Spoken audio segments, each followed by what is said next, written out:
भारत माता की, भारत माता की।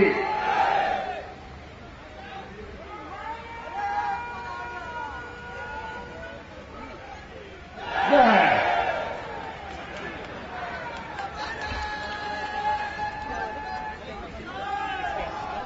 मंच पर विराजमान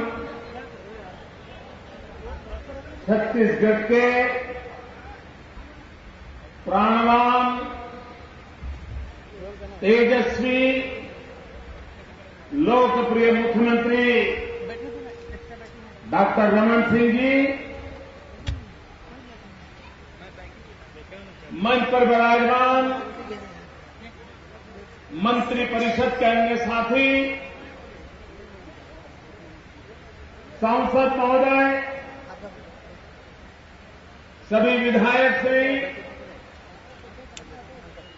जिला परिषद के सभी महानुभाव, छत्तीसगढ़ प्रशासन के सभी अधिकारी और इस चमचमाती धूप में इतनी विशाल संख्या में पधारे हुए मेरे प्यारे भाइयों और बहनों,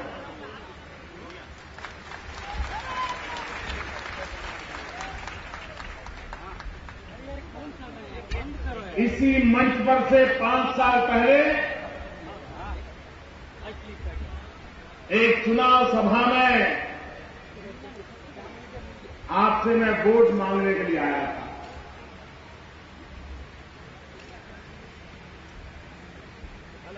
और छत्तीसगढ़ के भविष्य के लिए दोबारा सरकार बनाने के लिए हमें मौका दीजिए, ये प्रार्थना मैंने राजनांदगांव के लोगों से की थी। और मित्रों, मुझे आज गर्व है कि हिंदुस्तान में एक ऐसी सरकार है, हिंदुस्तान में एक ऐसे मुख्यमंत्री है जो अपने 5 साल के काम का हिसाब गांव-गांव जाकर के जनता को दे रहे हैं।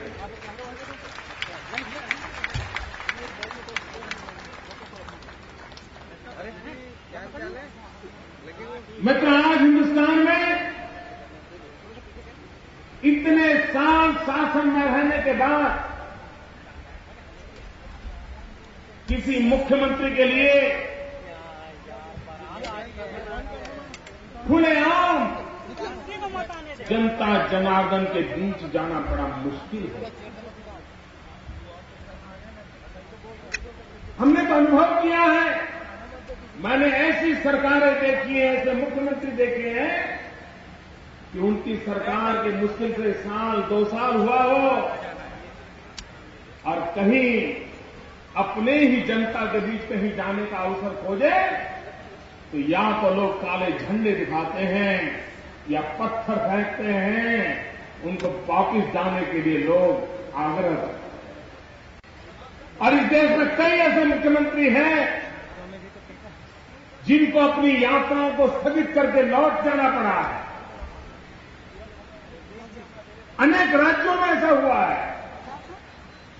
लेकिन जब कोई व्यक्ति मुख्यमंत्री के पद से ज्यादा जनता जनार्दन के दिलों पर राज करता है तो 10 साल होने के बावजूद भी जी जान से लोग पलक पावड़े दिखा करके उसका स्वागत करते हैं।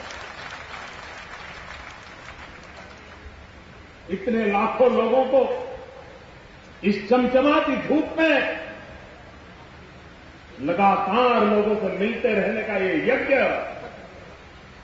ये छोटी घटना नहीं है। हिंदुस्तान के राजनीतिक पंडितों से मैं आह्वान करता हूं, जरा तो सोचिए, भारतीय जनता पार्टी की सरकारों की क्या विशेषता रही है।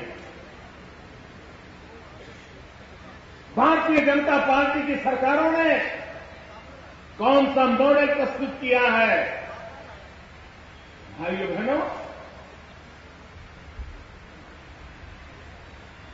हिंदुस्तान ने 50 साल तक वोट बैंक की राजनीति को देखा। वोट बैंक की राजनीति के भरोसे अपना उल्लू सीधा करने वाले राजनेता देखे हैं। वोट बैंक की राजनीति से सत्ता में आना, सत्ता में आने के बाद वोट बैंक को और मजबूत करने के लिए धन लगाना, यही एक दुष्चक्र 50 साल तक देश में चला है। भारतीय जनता पार्टी का हिंदुस्तान की राजनीति में ये सबसे बड़ा कंट्रीब्यूशन है कि हमने वोट बैंक की राजनीति को ललकारा। डॉक्टर रमन सिंह ने वोट बैंक की राजनीति को ललकारा। शिवराज सिंह चौहान ने वोट बैंक की राजनीति को ललकारा। बहन वसुंधरा जी ने राजनीति, विकास की राजनीति का नारा दिया। हिमाचल में हमने वोट बैंक की राजनीति को ललकारा। जहां जहां भारतीय जनता पार्टी के कार्यकर्ताओं को जनता की सेवा करने का अवसर मिला, हमने वोट बैंक की राजनीति को दफना दिया और हमने विकास की राजनीति का मार्ग चुना। मैं तो विकास की राजनीति का रास्ता सरल नहीं होता, बहुत परिश्रम करना पड़ता है। सैकड़ों काम करने के बावजूद भी कुछ काम अधूरे रह जाते हैं। लोगों को ईमानदारी से शिकायत करने का कारण भी रहता है, लेकिन विकास की राजनीति के कारण आज भले कुछ मिला हो या न मिला हो सकता है अस्पताल बनाने की इच्छा हुई हो 4 साल पहले, 2 साल देर से बना हो, रास्ता 100 किलोमीटर बनाना हो, 60 किलोमीटर तक पहुंचे हो, अभी शायद 40 किलोमीटर बाकी भी हो सकता है। 2000 स्कूल बनाने का फैसला किया हो, 1800 तक पहुंचे हो, 200 बाकी भी रह गए हो। उसके लिए सवाल खड़े हो सकते हैं, लेकिन जब विकास की राजनीति का रास्ता अपनाते हैं तो सामान्य मानवीय के मन में एक विश्वास पैदा होता है कि भैया भरोसा करो, वहां तक तो आया है, कल हमारे यहां भी पहुंच।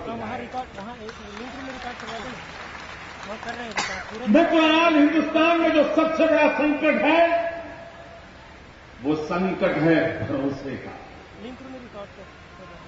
कौन किस पे भरोसा करे। ये राजनांदगांव, मैं जब यहां संगठन का काम करता था तो छत्तीसगढ़ का कोई तहसील ऐसा नहीं है जहां मुझे जाने का सौभाग्य न मिला। और तब छत्तीसगढ़ अलग नहीं बना था, तब भी मैं यहां के एक एक तहसील तक जाने का मुझे सौभाग्य मिला था।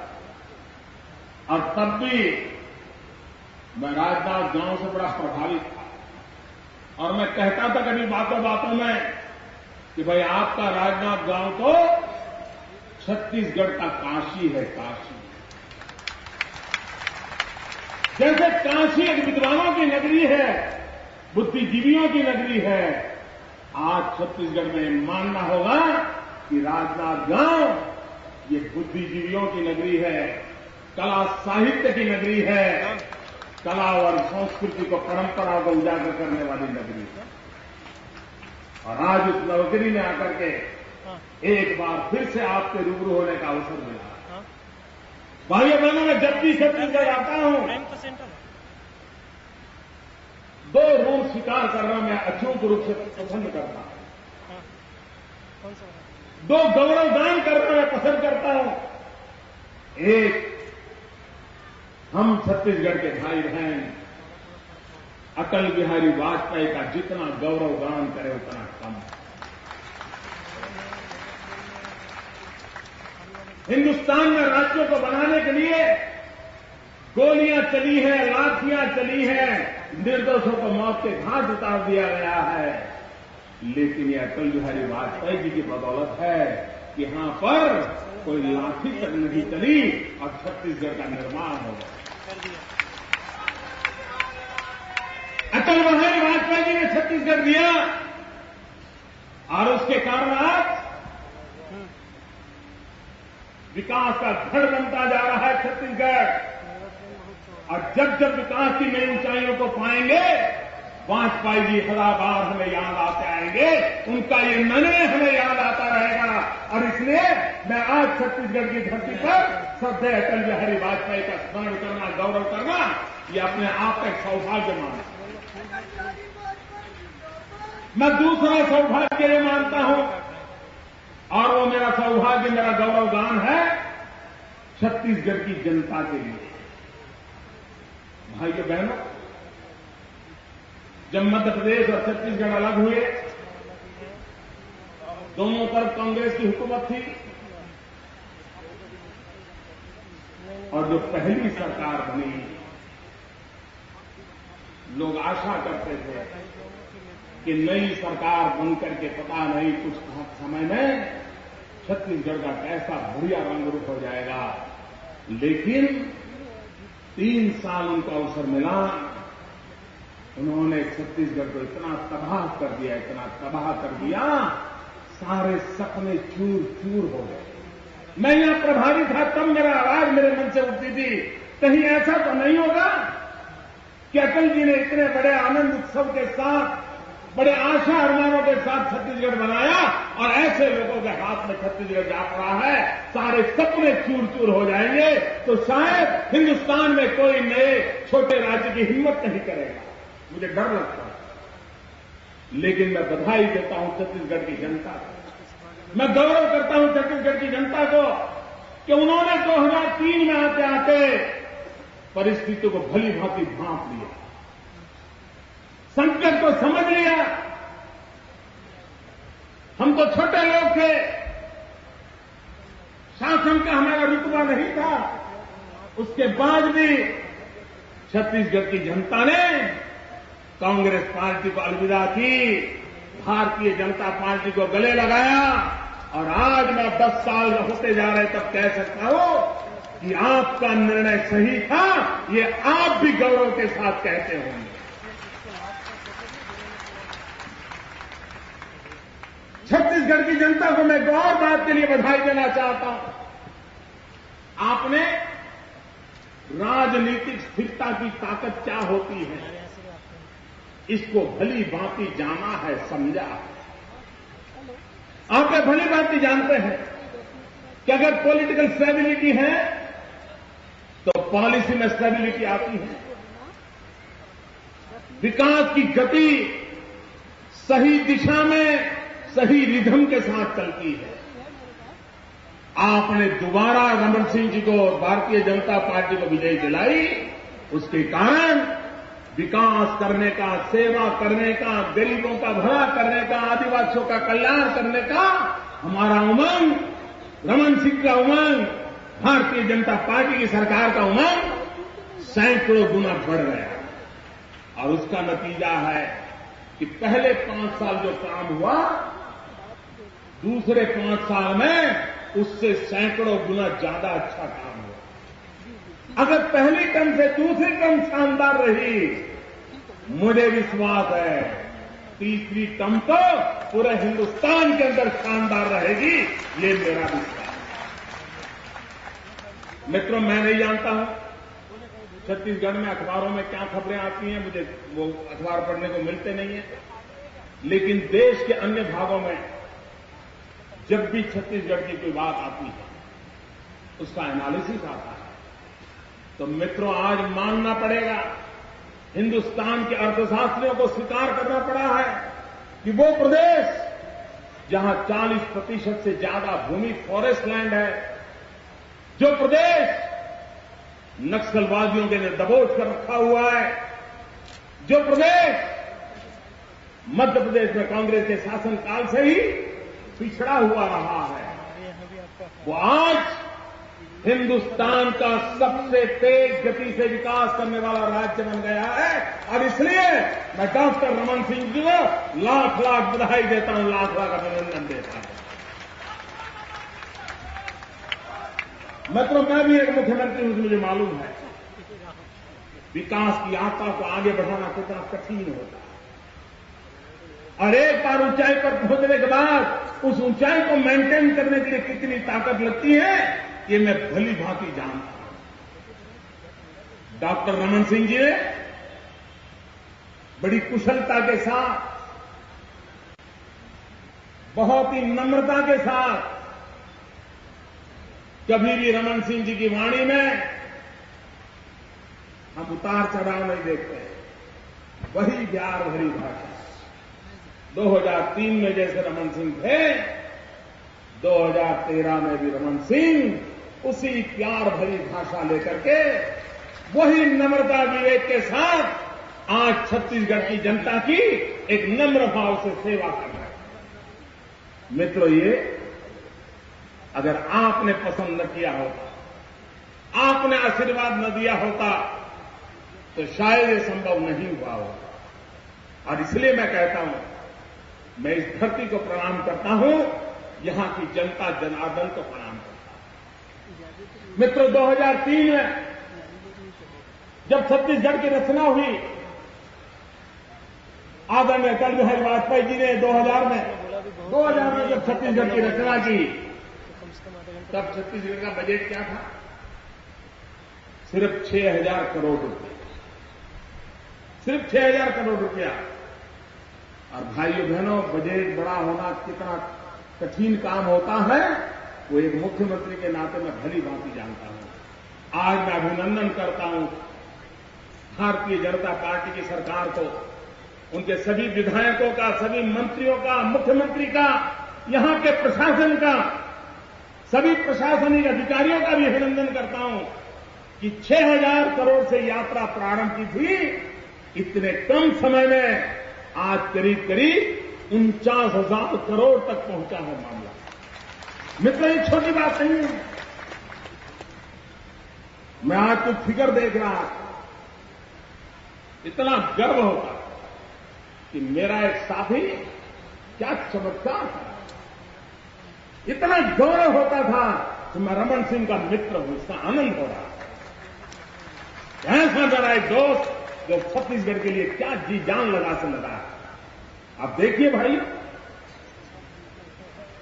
यहां पर सारा देश अंधेरे में डूबा हुआ है, बिजली का संकट है। और एक बार तो ऐसा मौसम आया कि हिंदुस्तान के 19 राज्य अंधेरे में डूब गए। 21वीं सदी, हिंदुस्तान की सदी सपने देखने वाला देश 48 घंटे तक अंधेरे में था। और तब बचे हुए 2 राज्य थे, एक छत्तीसगढ़ था, एक गुजरात था। गर्व होता है मुझे, जब देश अंधेरे में डूब गया था तब रोशनी दिखाई देती थी छत्तीसगढ़ और गुजरात। भाइयों बहनों, जो ग्रॉस पावर जनरेशन का जो ग्रोथ है, छत्तीसगढ़ का ग्रोथ है करीब करीब 180%। मित्रों, ये छोटी बात नहीं है। लोग माइनस में हैं, हिंदुस्तान के कई राज्य, ये 180% ग्रोथ की ओर आगे बढ़े। भाइयों बहनों, मैं जानता हूं, मैं प्रारंभ में जब यहां प्रभारी था और यहां की मूलभूत समस्याओं की चर्चा होती थी, तो इतना हरियाली होने के बाद भी एक चिंता थी कि छत्तीसगढ़ में इरिगेशन का प्रबंध नहीं था। एक प्रकार से जीरो इरिगेशन की स्थिति वाला ये राज्य था। मित्रों, कम समय में करीब करीब 30% इलाके में सिंचाई प्रबंधन का एक बहुत बड़ा काम करके किसानों की रक्षा करने का काम, किसानों का भला करने का काम बड़े सामर्थ्य और शक्ति के साथ श्रीमान रमन सिंह जी की सरकार ने किया है, भारतीय जनता पार्टी की सरकार ने किया। भाइयों बहनों, पर कैपिटा इनकम, ये बात सही है कि आर्थिक विकास का मूल आधार यह होता है कि सामान्य मानवी की खरीद शक्ति कितनी बढ़ती है। सामान्य मानवी की खरीद शक्ति कितनी बढ़ती है, उस पर आर्थिक विकास निर्भर करता है।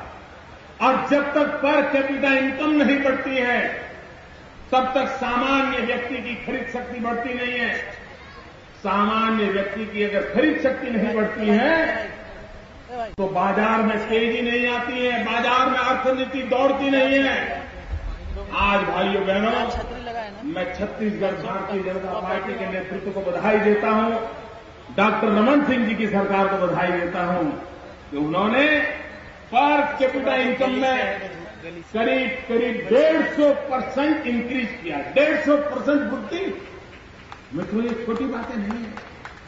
और कांग्रेस के मित्रों के समझ नहीं आए, उनको तो अच्छा हुआ तो उनका, बुरा हुआ तो पराया, यही कहते रहते हैं। और दिल्ली की सरकार कितनी भयंकर भ्रष्टाचार में डूबी है, इतने लोग जेल जा रहे हैं लेकिन वो सुधरने को तैयार नहीं। भाइयों बहनों, जो सुधरने को तैयार नहीं है उसको जनता स्वीकारने को भी तैयार नहीं। ये भी जनता का फैसला। और कांग्रेस के लोग कितने बेशर्म हैं, उनको कोई शर्म ही नहीं होती। वे खुद भ्रष्टाचार का गौरवगान करते हैं। मैं आज यहां हवाई अड्डे पर उतरा तो मुझे किसी ने खबर दी कि कांग्रेस के एक नेता ने खुलेआम भ्रष्टाचार का स्वीकार कर लिया। मैंने कहा कैसे कर लिया? तो बोला उन्होंने खुलेआम आकर के कह दिया कि हम पैजामा देते हैं लेकिन नाड़ा निकाल देते हैं। अब देखिएगा, नाड़े की चोरी कर लेते हैं जो लोग, वो क्या छोड़ते होंगे भैया, क्या छोड़ते होंगे? पैजामे का नाड़ा तक चोरी कर लेते हैं जी। ये लोग देश का भला क्या? अब मैं जितना चलेगा उसकी बात अभी चला रहा हूँ। मित्रों, बैटरी सेव करने हीरे जवाहरात की चोरी तो सुनी है, पैसों की चोरी सुनी है, गहनों की चोरी सुनी है। क्या कभी देश ने कोयले की चोरी होती है सुना था?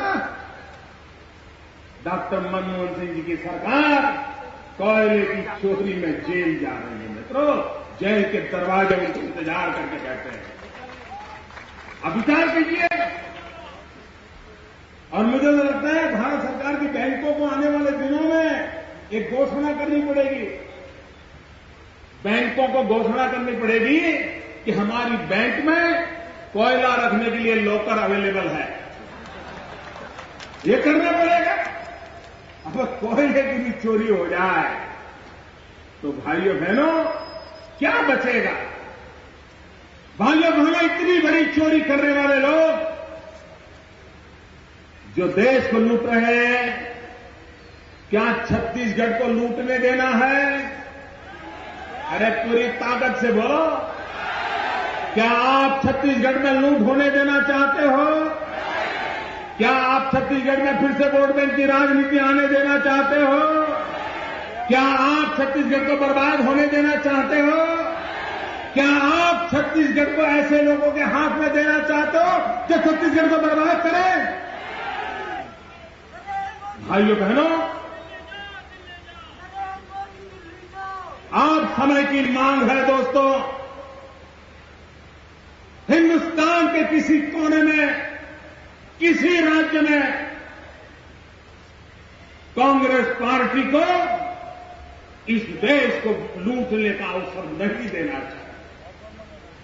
विकास की यात्रा के रास्ते पर देश के कुछ राज्य चल पड़े हैं, वो विकास के रास्ते से भटक न जाए, एक चौकीदार के नाते और नागरिकों का कर्तव्य है।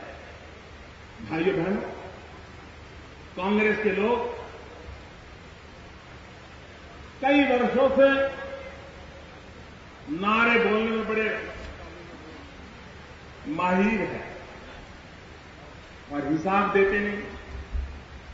कांग्रेस पार्टी ने 40 साल पहले गरीबी हटाओ का नारा दिया था, जरा बोलो तो। कांग्रेस ने 40 साल पहले गरीबी हटाओ का नारा दिया था। 40 साल हो गए, गरीबी हटी? क्या इन पे भरोसा करना चाहिए? अरे जरा दम से बोलो, करना चाहिए? क्या इन पे भरोसा करना चाहिए? दिए भी चुनाव में उन्होंने पिछले 2009 में कहा था, लोकसभा के चुनाव में कहा था कि अगर हम शासन में आएंगे 100 दिन में महंगाई कम करेंगे। कहा था 100 दिन में महंगाई कम करने का वादा किया था। क्या वो अपना हिसाब दे रहे हैं? उन्होंने महंगाई कम की, ऊपर से महंगाई बढ़ाई और फिर भी जनता को जाके हिसाब दे रहे हैं। मित्रों, ये कितने जनता के प्रति विमुख लोग, वो अपनी जवाबदेही नहीं मानते कि जनता को वादा किया था, कम से कम जाके हिसाब तो दो। अरे मेरे कांग्रेस के मित्रों, अरे कुछ नहीं सीखे तो कम से कम डॉक्टर रमन सिंह से इतना तो सीखो कि जनता को जाकर के हिसाब देना चाहिए, इतना तो सीखो। और मैं कांग्रेस के मित्रों से, रमन सिंह जी और से आज चैलेंज करना चाहता हूं और पूरे विश्वास के साथ कहता हूं, क्योंकि मैं रमन सिंह जी की हर बात से परिचित हूं, उनके काम से परिचित हूं और उनके ओर से मैं आज आह्वान करता हूं। आइए छत्तीसगढ़ की धरती पर डॉक्टर मनमोहन सिंह जी आप आइए, एक मंच पर डॉक्टर मनमोहन सिंह जी आप खड़े हो जाइए, दूसरे मंच पर रमन सिंह जी खड़े हो जाए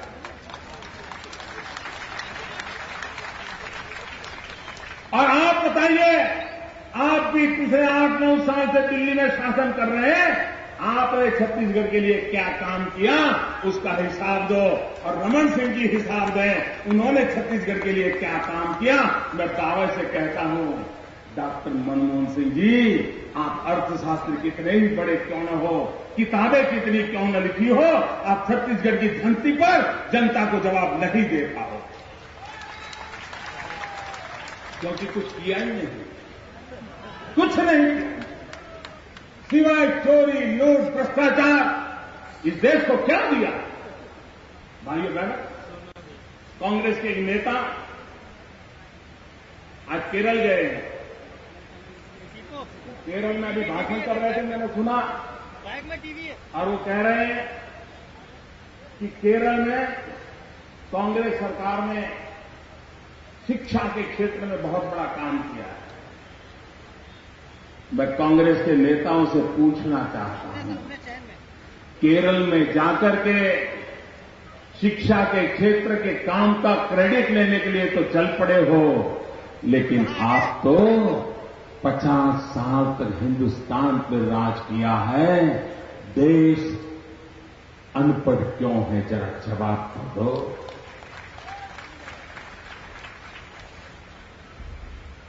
सर्वाधिक प्रधानमंत्री आप के रहे, सर्वाधिक समय राज आपने किया और इसलिए केरल में शिक्षा की सफलता की क्रेडिट आप नहीं ले सकते।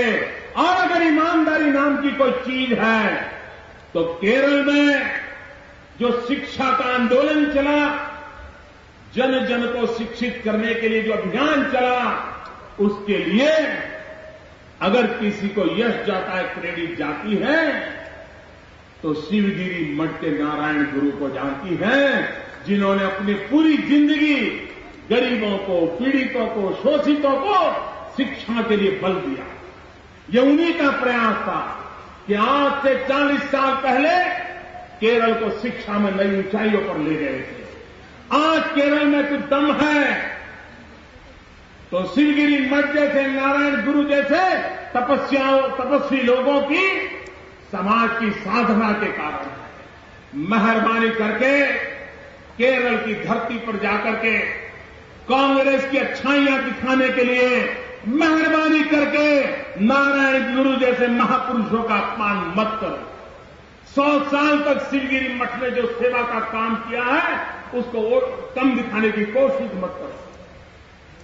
और कांग्रेस के मित्र, अगर आपको इतना नशा चढ़ गया है तो आप मान के चलिए, वो केरल की जनता भी आपको उखाड़ करके फेंक देने वाली है, आप बचने वाले नहीं हैं। भाइयों बहनों, हमें विकास की नई ऊंचाइयों की ओर जाना है। समाज की भलाई में विकास के मंत्र के सिवाय कोई रास्ता नहीं है। अविश्वास से मुक्ति चाहिए, आशंकाओं से मुक्ति चाहिए, निराशा को तिलांजलि देनी होगी और उसके लिए दो ही जड़ी बूटी काम करेगी भाई। हिंदुस्तान को 21वीं सदी में विश्व का श्रेष्ठ देश बनाना है तो दो ही जड़ी बूटी काम आने वाली है। एक जड़ी बूटी का नाम है विकास और दूसरी जड़ी बूटी का नाम है भरोसा। आज देश में भरोसा खत्म है। आप कहिए, आप में से किसी को भी दिल्ली सरकार पे भरोसा है? आप अपनी जवान बेटी को दिल्ली अगर भेजो अकेली, आप रात को सो पाओगे? डॉक्टर मनमोहन सिंह बैठे हैं वहां, सो पाओगे? क्यों?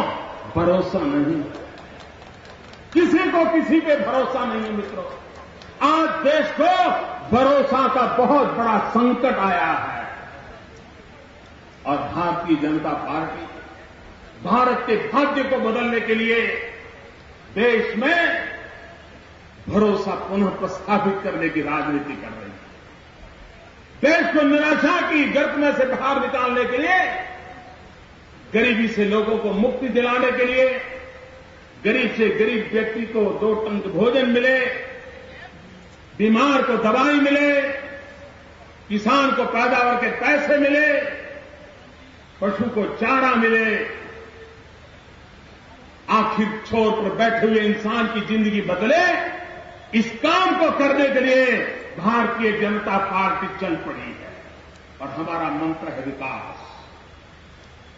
भाइयों बहनों, वोट बैंक की राजनीति को खात्मा करना, इसको प्रवेश कभी मत देना। आप देखना, और मैं कहता हूं भाइयों, छत्तीसगढ़ गुजरात से आधी आबादी वाला, नक्सलवाद के ने दबोच कर रखा हुआ है। और मैंने देखा जब हमारी एनडीसी की मीटिंग होती है, नेशनल डेवलपमेंट काउंसिल की, प्रधानमंत्री होते हैं, सभी मुख्यमंत्री होते हैं, और जब रमन सिंह जी को बोलने की बारी आती है, पूरा हाउस अलर्ट हो जाता है। सबको लगता है यार रमन सिंह जी बोल रहे हैं, सब कान भर के बैठ जाते हैं, सब लिखने लग जाते हैं। प्रधानमंत्री खुद लिखते हैं कि रमन सिंह जी क्या बोल रहे हैं, और एक के बाद एक योजना का अंबार, छत्तीसगढ़ के नए काम के सपने जब कहते हैं, और जब वो नक्सलिज्म पर बोलना शुरू करते हैं, तो ऊपर बैठे हुए कांग्रेस लोग के नेताओं के चेहरे पर पता नहीं क्या हो जाता है, पता ही नहीं चलता ये जिंदा लोग बैठे हैं कि क्या मूर्तियां बैठी ऐसा लगता है। और इसलिए उन्होंने क्या चालाकी की, पिछले 2-3 साल से वो रमन सिंह जी को प्रार्थना करते कि रमन सिंह जी बाकी सब बताइए, लेकिन नक्सलिज्म की जो समस्या है उसको इतने बड़े फोरम में मत रखिए, अपन ऐसा करेंगे, नक्सल प्रभावित राज्यों की मीटिंग अलग करेंगे, वो बात आप वहां बता देना। इतने डरते हैं रमन सिंह जी से, इतने डरते वाले ये दिल्ली के लोग रमन सिंह जी को देखते ही कांप जाते हैं। और ये काम होना चाहिए मुख्यमंत्री में कि दिल्ली की सल्तनत भी उनके सामने आंख में आंख मिलाकर के देख नहीं पा रही। और यही ताकत है वो आज छत्तीसगढ़ को खींच करके आगे ले जा रहे हैं। और जिस प्रकार से रमन सिंह जी आगे बढ़ा रहे हैं, जिस प्रकार से यहां प्राकृतिक संसाधनों की भरमार है, जिस प्रकार से उनकी संकल्प शक्ति है, और जब छत्तीसगढ़ आने वाले दिनों में एक ऊर्जावान उम्र की अवस्था में प्रवेश कर रहा है, टीनेज में एंट्री हो रही है, रमन सिंह जी कह रहे हैं 13 से 18 साल की उम्र का कालखंड सामने आ रहा है, अनेक सपने होंगे, अनेक उमंग होंगे, कुछ न कुछ नया करने का इरादा होगा छत्तीसगढ़ में। और आने वाले 5 साल भी अगर रमन सिंह जी के हाथ लग गए, मित्रों मुझे विश्वास है 5 साल के बाद रमन सिंह का छत्तीसगढ़ गुजरात से भी आगे निकल जाएगा, गुजरात से भी आगे, और मुझे गर्व होगा हिंदुस्तान का कोई भी राज्य गुजरात से आगे निकले, हर राज्य आगे निकले, हर राज्यों के बीच आगे निकलने की स्पर्धा हो, यही माहौल तो हम बनाना चाहते हैं। हम विकास की स्पर्धा चाहते हैं। हम विकास के लिए हर राजनीतिक दलों को विकास के काम के लिए आने के लिए मजबूर करना चाहते हैं। देश के अंदर एक ही मंत्र हम सेट करना चाहते हैं, विकास, विकास, विकास। सब समस्याओं का समाधान है विकास। हर सपनों को साकार करने का रास्ता है विकास। हर कमियों से मुक्ति का रास्ता है विकास। हर आशा आकांक्षाओं की पूर्ति का रास्ता है विकास। और इसलिए भाइयों बहनों, आज जब डॉक्टर रमन सिंह जी अपने काम का हिसाब भी दे रहे हैं और साथ साथ भव्य छत्तीसगढ़ की नींव भी डालते चले जा रहे हैं, मुझे खुशी हुई। एक साथ 225 करोड़ रुपयों के कामों का शिलान्यास। मित्रों, मैं अभिनंदन देता हूं, बहुत मन से अभिनंदन देता हूं। और मैं देख रहा था गांव के छोटे छोटे कामों की ओर भी उन्होंने ध्यान दिया, छोटी छोटी आवश्यकताओं की पूर्ति का प्रयास किया।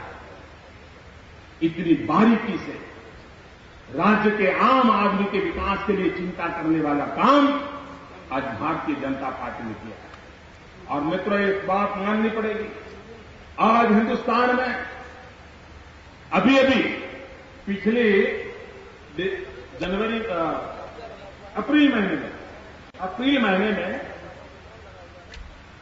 प्रधानमंत्री ने अच्छा काम करने वाले राज्यों के 7 योजनाओं को अवार्ड दिया। 7 अवार्ड देते हैं वो हर वर्ष, और वो सिविल सर्विस डे का दिन होता है।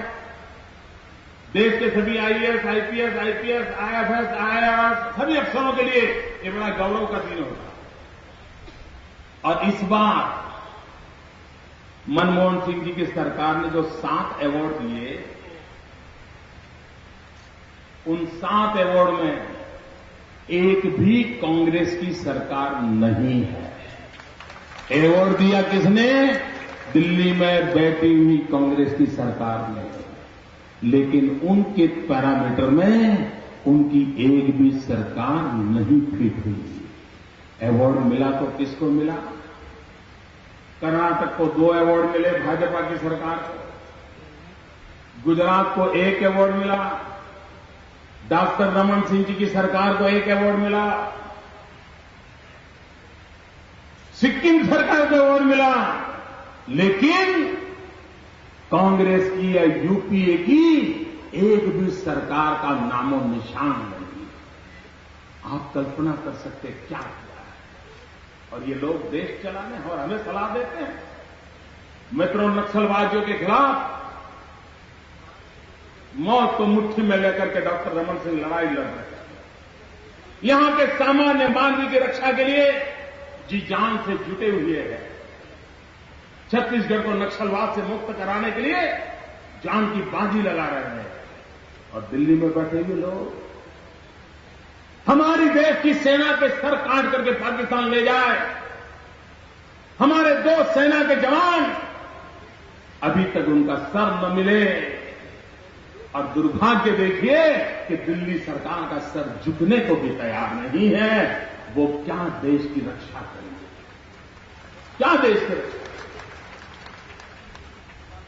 और इसलिए भाइयों बहनों, छत्तीसगढ़ को सुरक्षा भी चाहिए, छत्तीसगढ़ को भरोसा भी चाहिए, छत्तीसगढ़ को विकास भी चाहिए। और आज भारतीय जनता पार्टी मुखर होकर के पिछली 2 सरकारों के अनुभव से ये विश्वास से कह सकती है कि हमने छत्तीसगढ़ का भला करने में लिए कोई कमी नहीं रखी। कुछ काम छूट गए होंगे, लेकिन हमें इस बात का गर्व है कि हमारी सरकारों ने किसी का बुरा नहीं किया, किसी का नुकसान नहीं किया। और आप अगर अवसर देंगे, और मुझे विश्वास है आप अवसर देंगे, देंगे और देंगे। और अगर आपके मन में दुविधा हो कि क्या करें, इस ओर जाएं, उस ओर जाएं, एक काम कर लेना, निर्णय करने से पहले दिल्ली में बैठी हुई सरकार के पापों को याद कर लेना। निर्णय करते समय 2002 से 2003 छत्तीसगढ़ को तबाह करने वाले जो चेहरे थे उनको याद कर लेना। आंख बंद करके देखना, आपकी उंगली डॉक्टर रमन सिंह की ओर चली जाएगी दोस्तों, और वोट आपका डॉक्टर रमन सिंह को जाएगा। सरकार दोबारा तीसरी बार बन जाएगी और प्रगति की नई ऊंचाइयों को पार करेंगे। आज फिर एक बार इस काशी नगरी में मुझे आने का सौभाग्य मिला, छत्तीसगढ़ आने का सौभाग्य मिला। मैं डॉक्टर रमन सिंह जी का बहुत आभारी हूं, उनके प्रेम का बहुत आभारी हूं, और आपने सदा सर्वदा मुझे प्यार दिया है। मैं आपका भी नतमस्तक होकर के हृदय से प्रणाम करता हूं। जय छत्तीसगढ़, जय छत्तीसगढ़, जय जय छत्तीसगढ़, जय जय छत्तीसगढ़।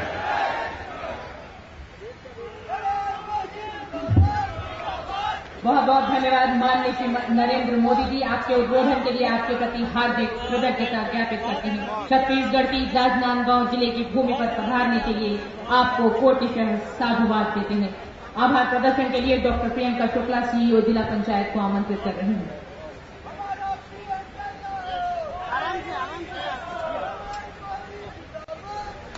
आज के सभाध्यक्ष आदरणीय श्री मोदी जी, मुख्य अतिथि सम्माननीय मुख्यमंत्री महोदय, माननीय मंत्रीगण एवं मंचस्थ सभी सम्मानित अतिथिगण, रायपुर से पधारे हुए विभिन्न वरिष्ठ सम्माननीय अधिकारीगण, इलेक्ट्रॉनिक एवं प्रिंट मीडिया के सभी साथीगण, जिले के विभिन्न क्षेत्रों से आए हुए सभी जनप्रतिनिधिगण एवं दूरस्थ अंचलों से आए हुए समस्त जन समुदाय का मैं जिला प्रशासन की ओर से कोटिशः आभार व्यक्त करती हूँ कि उन्होंने यहाँ पधार कर आज की इस आम सभा को सफल बनाने में अपना महत्वपूर्ण योगदान दिया।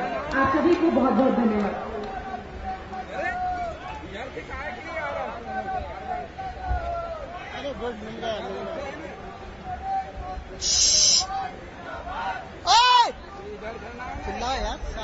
सर जाए अरे कौन कोई चीज के नाम लो, कौन है वो उधर फोटोग्राफर है।